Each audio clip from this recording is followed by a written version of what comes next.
Do you think that racial tensions are being stoked in order to turn ordinary working people against one another?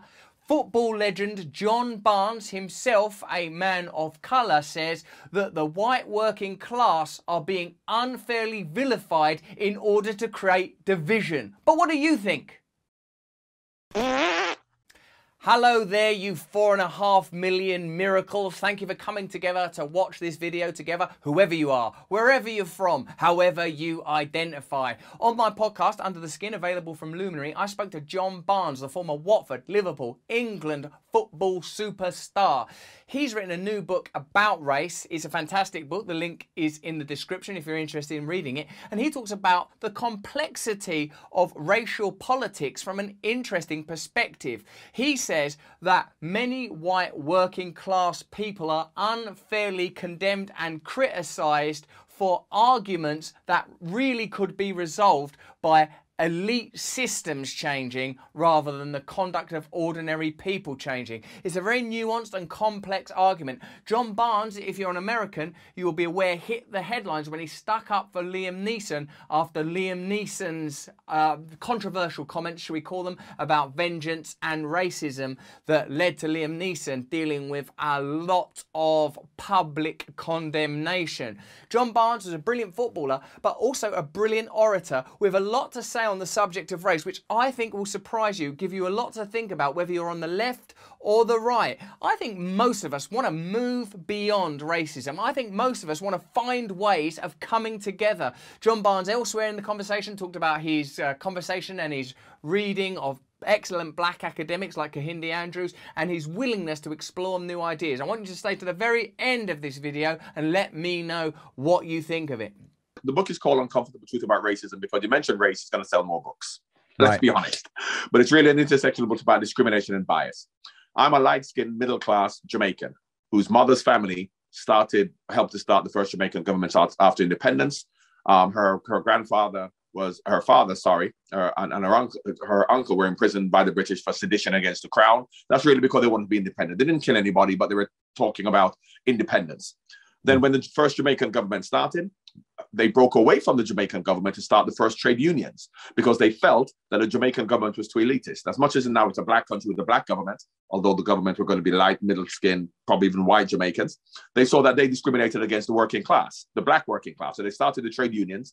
So I was always brought up from a young person growing up in Jamaica until I was 13 with lots of politicians and lots of arguments about what's right for the people. As much as my family were an elite political family, they were on the side of the people and always on the side of the working classes. Now, this has got nothing to do with race because everybody's black, but that is how I then came to differentiate between elite, non-elite, middle class, working class, and then black and white. It's the same thing. It's about discrimination against people who you feel superior to. So then coming to England and then being the son of a diplomat, my father was a colonel in the army. We lived in Haidt, we lived in Hampstead, we lived in Mayfair. My father had a chauffeur. So therefore, as much as I know the black experience as a young black boy in London with my friends who lived in council houses, I didn't experience that. Yeah. And then when I became a footballer at 17, I am now once again an elite person. So while there was racist abuse for footballers then, and there was no conversation around this is wrong, there still was some sympathy for us. So as I'm going down the Holloway Road on the coach for Watford versus Arsenal, and it happened to be Arsenal fans. I'm not saying Arsenal fans are more racist than Watford fans or Liverpool fans. This is the way it was. And we were being racially abused, me and Luther on the coach, and bananas were being thrown at the coach, but I'm having a glass of wine and eating lobster. So therefore, how am I affected by that? What I was affected by was as I looked into the crowd on the Holloway Road, I saw average working class black people cowering in shops, hiding around corners so that they don't get abused. And I always felt, who is speaking for them? It's okay speaking for John Barnes. And now here we are 40 years later, telling us how difficult it is for a footballer who earns £200,000 a week. He can go to any nightclub, he can go to any restaurant, he can go to Downing Street. But because he gets abused on Twitter, that a white working class person whose life doesn't show him any benefit of his white privilege at all, but we're telling him that his life is better than that black person's life, that black footballer's life. And from a white privilege perspective, what we have to understand is, first of all, it exists. However, white privilege, the white working class doesn't benefit from his white privilege. He doesn't see it because he can't get a job, can't get a house, He lives in a council house. His kids go to a terrible school. So how can we tell him he's privileged? What we will say to him is that anything negative in your life is not because you're white. Now, that's the privilege. But that doesn't positively affect his life in any way, shape, or form. So how can we explain it to him? How we try to explain it to him is say, here's your white privilege. Every negative thing you go through. Here's a millionaire footballer who's on 200 grand a week. He can go to Downing Street. He can go to the high echelons of society. And once a week, for every now and again, a banana comes on the field. So therefore, you are luckier than him. How can he empathize with that? What we should do, if we want to explain white privilege, is say to him, you know, everything negative in your life that you go through, and you know there are a lot of negative things. The black working class go through the exact same thing, as well as having the added burden of being black. Now, even if he can't see the added burden of being black, and he says, well, they go through what I go through, then I can empathize with that. But we're trying to show them elite black people, elite women, elite gay people, and then say that, you know, in terms of sexism or homophobia, you can look at a famous woman and use her as an example of sexism, where you shouldn't. You should look at the average woman and what she goes through, or the average gay person and what they go through, to then give that example. That's amazing, John.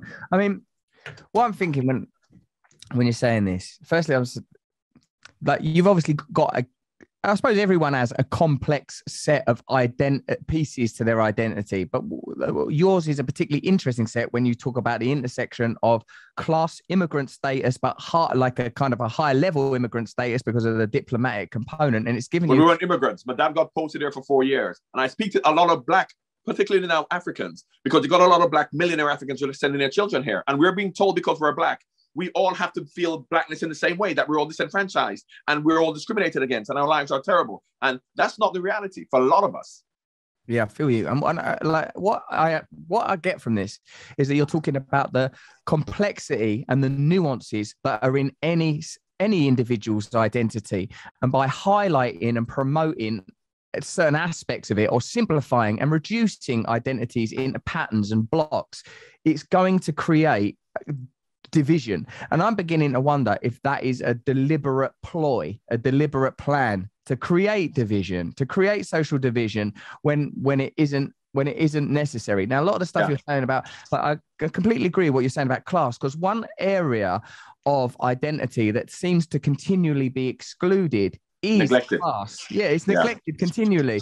Like, you know, just take a recent example in this country or from America, the Trump situation. People couldn't vilify white working class people quick enough. Even the most identity aware, like public opinionators and commentators getting there and say all that gammon stuff, and then their England flags outside their houses in Doncaster or Hull or Luton or Grays, where I'm from. You know, like, and I think that creates more division, more opposition, and I can't see how that's an accident, John. Like, you know, sort of working class people of any color, any religion, any sexual identity, gender identity have got more in common with one another than they have with the elite. Absolutely, it is deliberate. It is deliberate, because we have told the white working classes the reason for your discontent are the immigrants. So therefore, in the 70s, black people are coming to take your jobs on the buses, and now they're coming to take your benefits, and they're taking your council houses. What the white working class should say is let them have the shitty benefits and shitty council houses, because we demand for ourselves. But they don't. They go, yeah, you're right. Instead of demanding more for themselves, they say, you're right. They're now taking our little shitty benefits and shitty council houses. So the overt nature of racism is perpetuated by the working classes, be they football fans. And then what happens is, after they created this division by saying, because look who's voting Tory. You know, you talk about, first of all, the people who voted UKIP were Labour voters to begin with.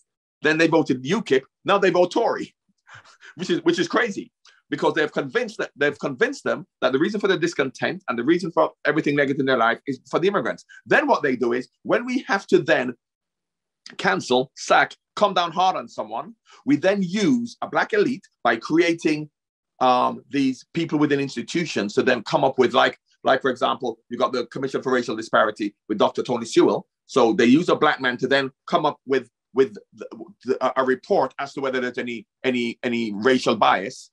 Then when he then says there is no racial bias, systemic racial bias, what, as a black person, we can't complain, because that's what we ask for. We ask for a black man to be put in that position to make the decisions. And then he says, but there are racist incidents. Now, that's interesting, because there's no systemic racism, racism or racial bias, which means that the system, there's no systemic racism in it, but there are racial incidents. Now, what are those racial incidents? Twitter, football, all when you have a working class person doing something, therefore they are now being criticized rather than the system. So therefore, it's a deliberate ploy to divide and conquer, because what has happened is that, as you rightly say, the white working class have more in common with black people, with women, with everybody else. And when the media, for example, this is obviously from a female point of view, then put a headline saying 2 years for rape, but 5 years for throwing a statue in the river. And of course, women are going to go, there's the Black Lives Matter people again, getting more than we are getting. What about us? What about us? So they are dividing us. So, you know, but this is an age-old ploy that's been going on for hundreds and hundreds of years that we're not aware of. Well, did you enjoy that conversation with John Barnes? Would you consider signing up for Luminary and Under the Skin? John Barnes, I think, said some fantastic stuff about class, presented different ideas where we might come together around complex issues, but maybe I'm wrong. Why don't you tell me in the comments below what you think? Give this video a thumbs up, subscribe to it, turn on the notification bell so I can continually communicate with you about this content. Subscribe to my mailing list as well, where there's all sorts of opportunities, not least tickets given away for free to my fantastic new tour in the UK from January to May next year. Also, if you enjoyed this video, please watch this one now. It's doubly cheeky, equally good. Or have a look at this little video from Football is Nice, my football podcast where we talk about football in a humorous way and so much more. It was that chat with John that made me want to talk to him on my podcast. Wherever you are, whatever you're doing, most important thing you can do is stay free.